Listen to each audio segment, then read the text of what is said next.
Cek cek. Ini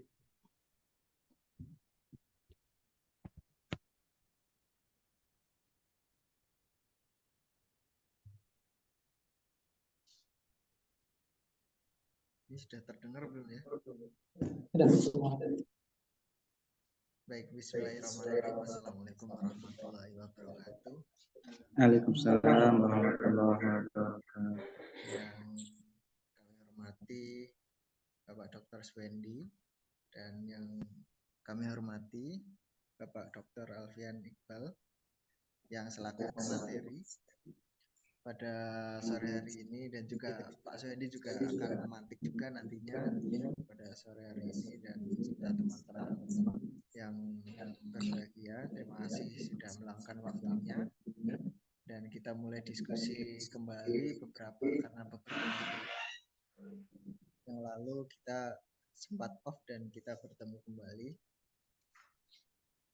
Dan Selasa sore hari ini kita akan berdiskusi kembali tentang penelitian. Nantinya teman-teman akan mendapatkan insight baru, ilmu baru mengenai penelitian, mengenai bagaimana pada sore hari ini kita akan fokus menganalisa, memetakan, dan merumuskan suatu permasalahan yang nanti akan dipantik oleh Bapak Dr. Swendi dan nanti akan disampaikan secara lengkap oleh Dr. Alfian Iqbal. Mungkin tanpa lama-lama untuk menghemat waktu supaya teman-teman bisa mendapatkan insight baru yang banyak, nanti teman-teman juga bisa menangkap ketika nanti ada kurang jelas atau meragukan, nanti ketika ada sesi tanya jawab bisa kita diskusi. Mungkin mempersingkat waktu, saya akan persilahkan yang pertama secara langsung sebelum ke pemateri intinya, Bapak.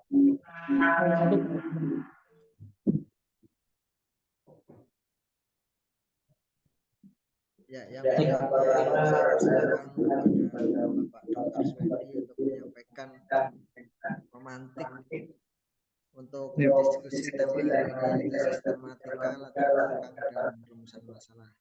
Mungkin juga akan menyampaikan juga karena juga sebagai yang menggagas tentang diskusi atau riset building ini. Nanti mungkin ada sepatah kata, dua patah kata, dan kepada saya persilakan. Baik, terima kasih Pak Farhan. Assalamualaikum warahmatullahi wabarakatuh. Bismillahirrahmanirrahim. Sama-sama kita hormati narasumber kita Pak Dr. Alfian Iqbal, kawan sekalian, para aktivis Indo dan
Di 24.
Semoga semua aksi itu ya hanya di 24.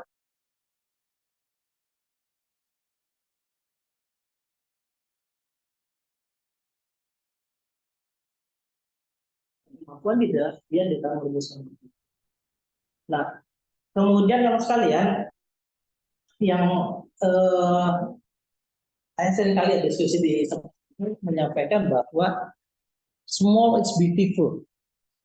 Ya, itu rumus dasar sebuah riset. Small is beautiful itu artinya adalah semakin kecil sebuah rumusan masalah small, ya, maka penelitian itu semakin bagus, semakin indah, semakin cantik karena fokus gitu. Tapi kalau toh nggak hamba dan kelihatannya masih nggak kesana kemari gitu dan sangat luas bahasanya, biasanya juga nggak jelas juga itu apa kesimpulan akhirnya. Gitu. Nah, oleh karenanya sekali lagi di dalam bab pertama itu atau dalam proposal yang kita tulis, terutama pada aspek perumusan masalah, pertanyaan saya adalah harus pastikan bahwa rumusan masalah harus bisa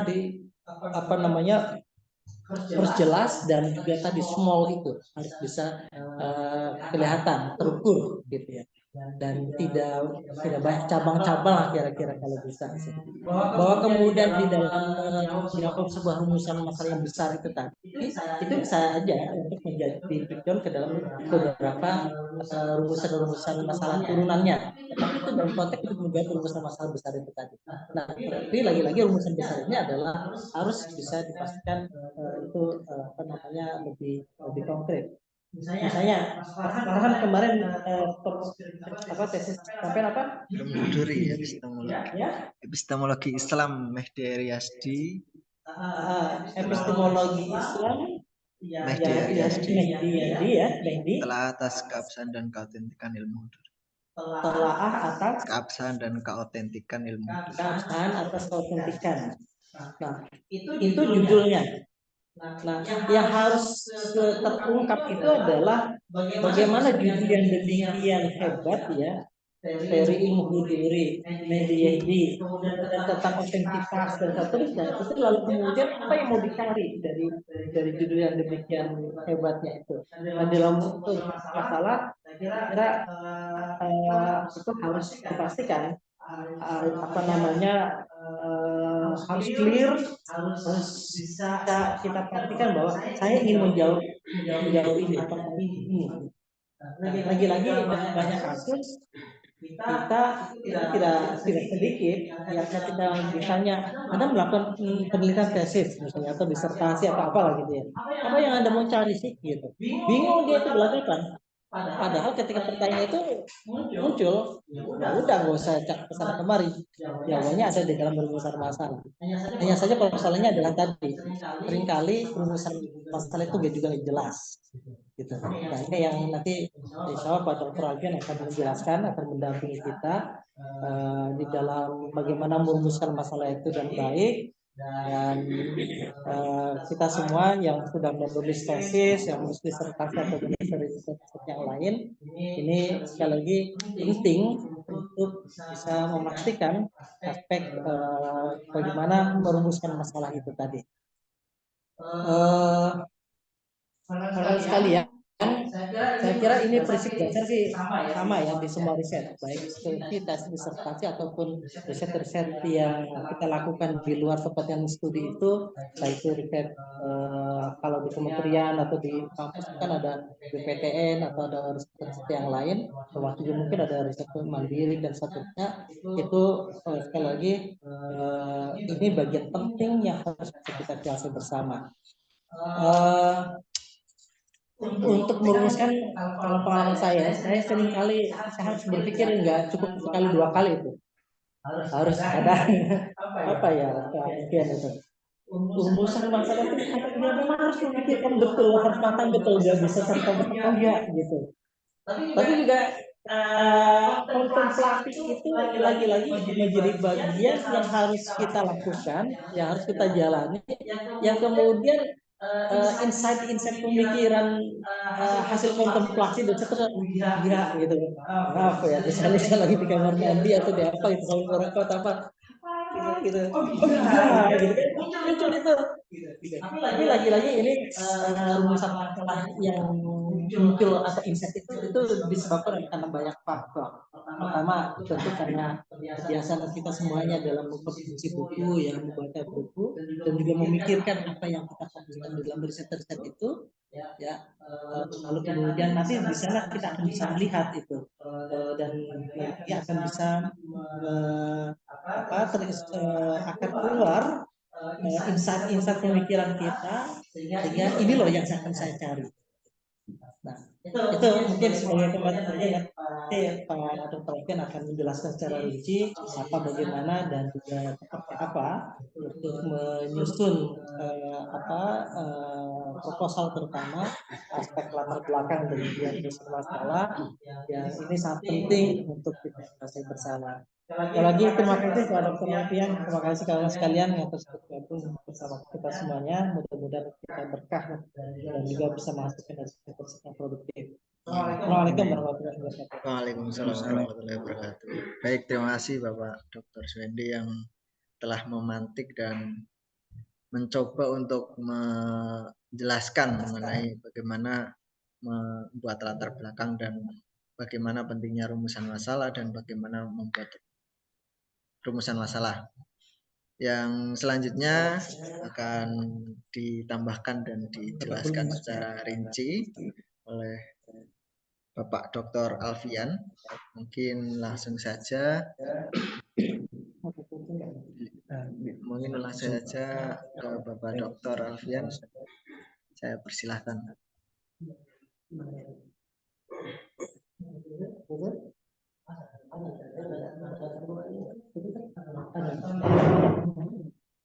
Ini masih belum mas, silakan. dikirim Kalau lihat Zoom, lewat Zoom. Lewat Zoom. di sini udah bikin nggak? Nanti di kamu masuk ke lewat Zoom ya. Kamu ada Zoom dulu. Iya.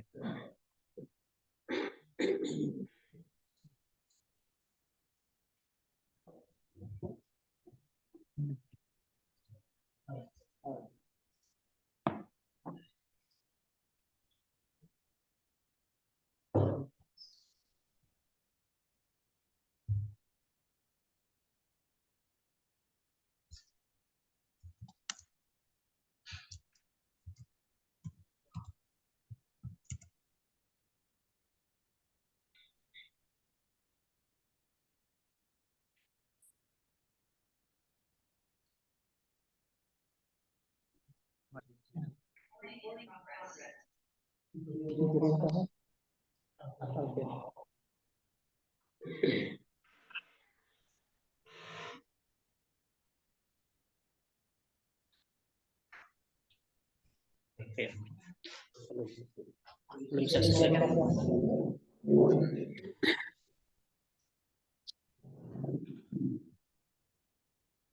Mas Farhan banyak bukunya tapi kenyataannya dikit bukunya.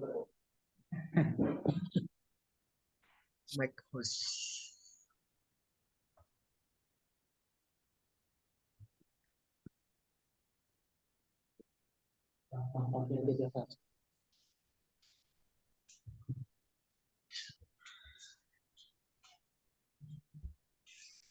Oke, sudah.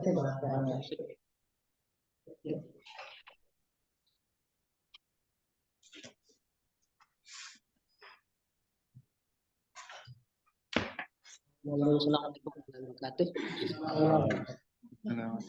Alhamdulillah rabbil alamin wassalatu wassalamu ala sayyidil mursalin sayyidina maulana Muhammad.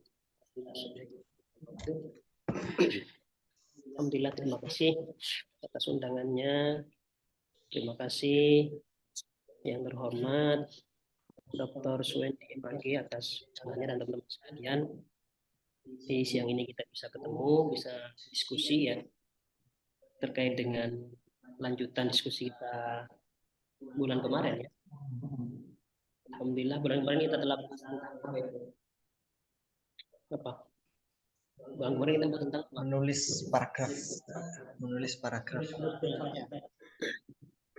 Sekarang kita masuk ke sistematika latar belakang dan rumusan masalah.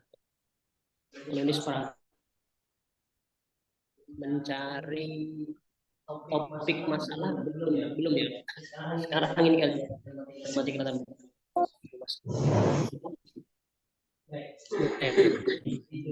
Sebenarnya kita sekarang membahas tentang dua hal, yaitu latar belakang dan rumusan masalah.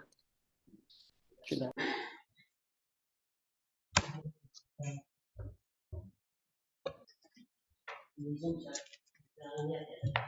Bisa.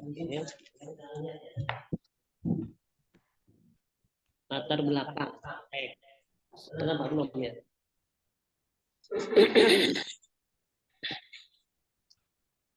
Yang pertama, latar belakang ini kalau dalam bahasanya alfiah atau background ya,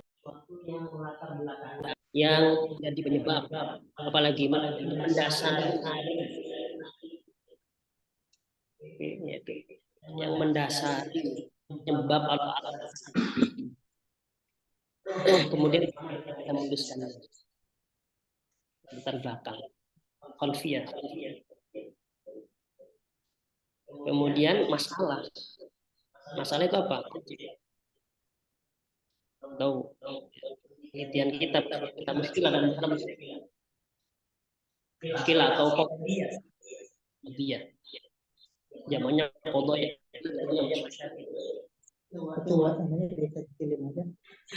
Masalah kesulitan, masalah itu kekurangan, kesalahan yang perlu kita luruskan. Itu juga masalah salah kaprah, senjangan antara harapan, ekspektasi itu masalah juga. Ketemuan sama orang di dia cantik banget, nggak jadi ketemuan. Ya, itu juga masalah antara teori dengan penerapannya. Itu masalah. Kenapa nggak sih? Itu jadi masalah untuk yang kita. Atau sesuatu yang membutuhkan dan psikis berasa. Dan masalah itu praktis atau keduanya bisa. Satu contoh saja. Punya buku tentang sejarah dan Asia. Apa masalahnya? Latar belakangnya itu berawal dari pertanyaan. Jadi pertanyaan itu dan itu kebiasaan orang lama itu nulis buku ada pertanyaan. Antum baca ini rata-rata di pendahuluannya teman ini ahli siapa lah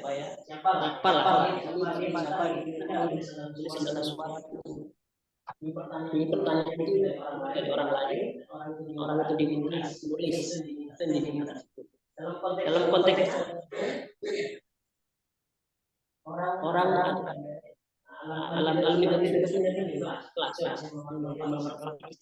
bertanya ke saya. Waktu itu saya masih di mana? Bertanya via Facebook, bertanya siapa sebenarnya pengarang sebenarnya. Dan beliau menjelaskan kenapa dia bertanya. Saya baca banyak versi. Ada yang mengatakan Aziz, berbagai orang yang terbaik, anak emas, lulusan terbaik, akhlaknya bagus, dan dia bertanya penting untuk saya.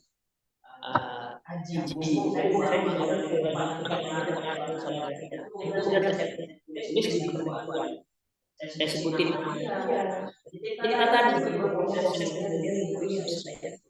kenapa? Karena penting. Seberapa penting kemudian jadi istilahnya kronologi sejarah kemudian masalah itu siapa itu kita sebutkan dan juga nanti pentingnya penting masalah kita ini melanjutkan di berikutnya. Nah ini sistematik langkah. Nah ini pertama tulis dasar pemikirannya, yang kedua pernyataan masalah yang mendukung melanjutkan menekan hasil sebelumnya atau menolak harus sampaikan dalam pelaku masalah ada statement. Jadi kalau saya tanya itu apa? Saya terus menulis sejarah penulisnya siapa sebenarnya yang paling benar, siapa yang menyarankan ternyata dapat yang itu Kian Umar dan orang-orang juga sastrawan ulama juga ini Abdullah bin beberapa orang ya nasional Indonesia menyatakan mengatakan hapus Maliki dan dihapus dan kemudian saya di akhir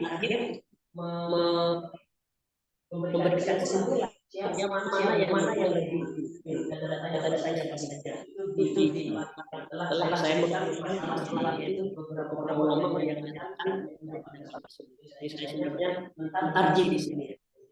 Statement itu pertama mengumpulkan dengan data-data dengan tarjih atau mengumpulkan dari beberapa yang kemudian yang ketiga gambaran singkat dengan tanda-tanda yang pertanyaan-pertanyaan secara singkat saja pada tulis dengan benar, tidak ambigu, jelas,